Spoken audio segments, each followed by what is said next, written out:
Good morning everyone. Welcome back to the next class. Today going to start a new topic, measuring distance on a map under the same chapter, representation of geographical features. Measuring distance. To measure the distance. What is distance? Distance is the space between 2 points. What is the space between 2 points? That is called as distance. Now, distance may be a short or a long. In India, the metric system is used in measuring the distance. The distance may be in centimeter, meters or kilometers. You know that 100 centimeter is equal to 1 meter and 1000 meter is equal to 1 kilometer. In measuring the map, the scale is used.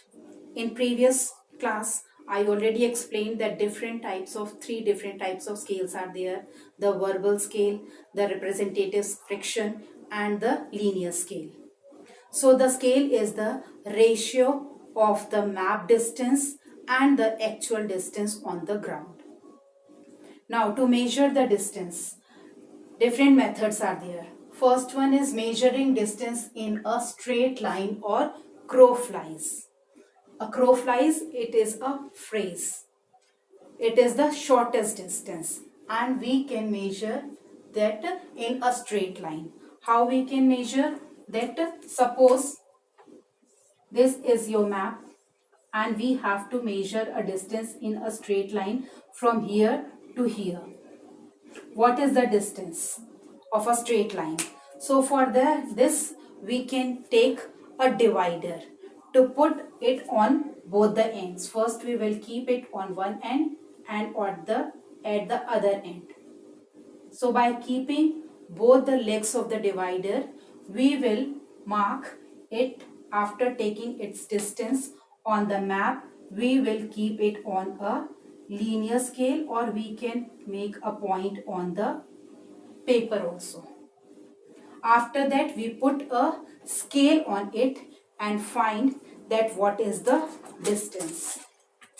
By keeping a scale on it, we can find what the distance is. It is obviously in centimeter, and by keeping it on a linear scale, we can find what the actual distance on the ground in kilometers.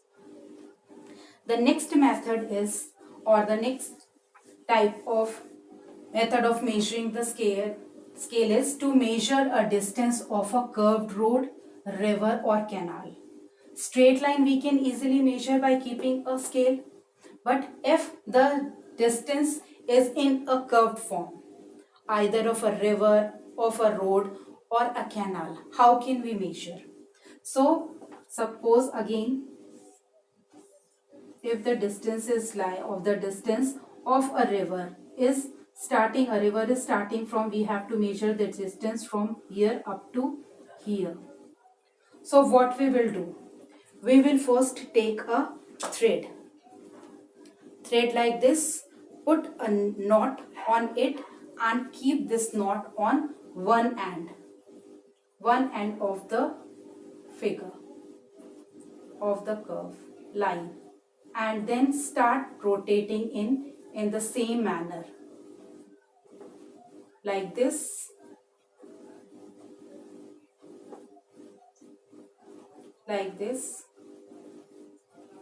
and soon we will reach to the end point. And now we keep the one end and mark it on a paper like this, and the another end where we mark with the ink here, and we'll put a scale and stretch a line. What the distance is there, it is in centimeter, and by keeping this it on a linear scale, we can calculate the actual distance of the river. What is the actual distance of the river in kilometers? Next method is with the help of paper strip. This is also the same one. Again we take a paper strip. Before we have taken a thread, now we are taking a paper strip. We will just put one end of the paper strip at the first point and we'll start moving it in the same manner we move the thread. And by moving it like this, we will reach to the another end and will mark with the pen. And again we will keep it at the place scale and mark on a paper or will put it on the scale. We will find the distance. What is the distance of a river or a canal or a road if it is in a curved one? So these are some of the methods of measuring the distance.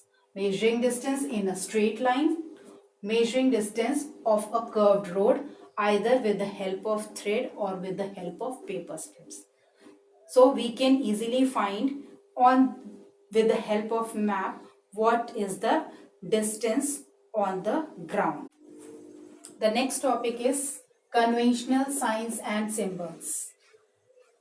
Conventional signs and symbols. These are one of the component of map.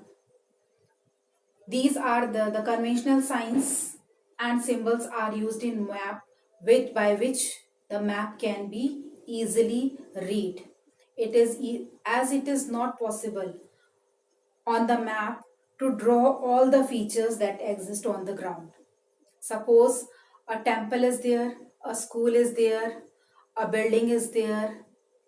So it is not possible to draw all the features on the map. So in order to read the map easily, some signs and symbols are used. These are called those symbols and signs are called as the conventional signs and symbols. Now, some of the for example, that PS, if we find that PS is mentioned on the map, it means it is referring to police station. PO is mentioned means post office. Same as that RS, that is for the railway station. So some of the letters are used to refer the or to mention that these are the places on the ground. Then some symbols are there. If this type of symbol is there, it means it is representing the church. This is there, this symbol is there, it means it is representing the temple. Then some lines or different types of lines are also used to represent the features of the ground on the map.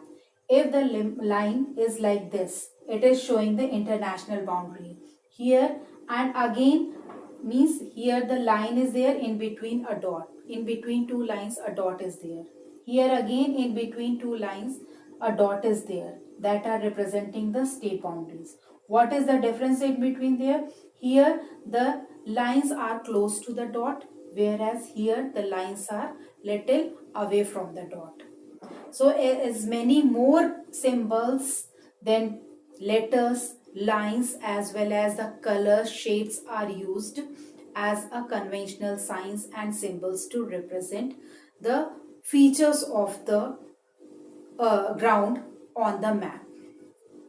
A glossary of conventional signs and symbols used in maps and survey guide is attached after this video. You can read and come across in detail what are the different conventional signs and symbols are there which are used on the map to represent the are on the ground and to represent on the map. Thank you.